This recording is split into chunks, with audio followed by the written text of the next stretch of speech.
is Sean Perry with Really Eating Cool at Hartford Comic Con, and I'm here with Braden Lamb of Adventure Time. Braden, you do an amazing job. Talk to me. This is the question that I've always wondered, especially with all the comic book adaptations of popular TV shows and stuff. Is it kind of like thrilling for you that you get to write and see your ideas come to life every month, whereas they have to have animation and everything else, and there's a lot more voices? It's very gratifying to have that much sort of creative control over it. To know that everything that I'm doing is for this project, and that if it looks good, it's because of me and Shelley, who just stepped out for a minute. We're an art team. We share all the art duties. Cool.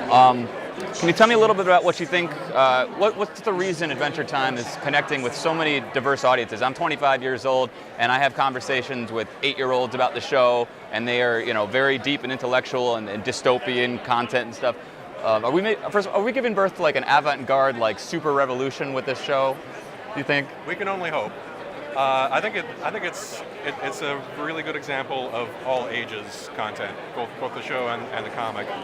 And the writer Ryan puts it as basically all ages is as long as nobody swears and nobody takes off their clothes. It's all ages.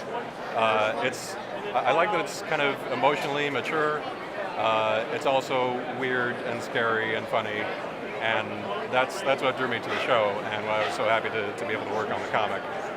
Do you find that you have much connection with the show? Have you met the teams behind it? Did they give the blessing, or? A little bit. We don't have a lot of connection with them. Pen Ward, the creator, signs off on each issue, and they've basically never said no. There was one time when Cartoon Network said, "Well, I don't know about this," and Pen Ward had our backs. He was like, "No, it's funny. Cool. We can print it."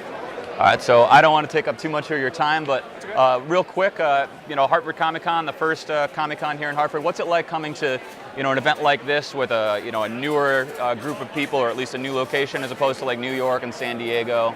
Is it a different vibe? Yeah, it's a little bit less hectic. I like that. We do a number of shows around the East Coast, and they're sort of the same vibe, and we like that because we can stop and take time to talk to fans, encourage them to keep working on their own comics and stuff, and take the time to draw little doodles for them. Word. Last question, I'll get out of your hair. What is the ultimate end game of Adventure Time in your eyes? Where does Finn grow up? I don't need to ask the ending, but I mean, Yeah. Where do you see the show evolving from and to and whatnot? I have no idea. I'm excited to find out with everybody else. Right on. Thank you for your time. Thank you.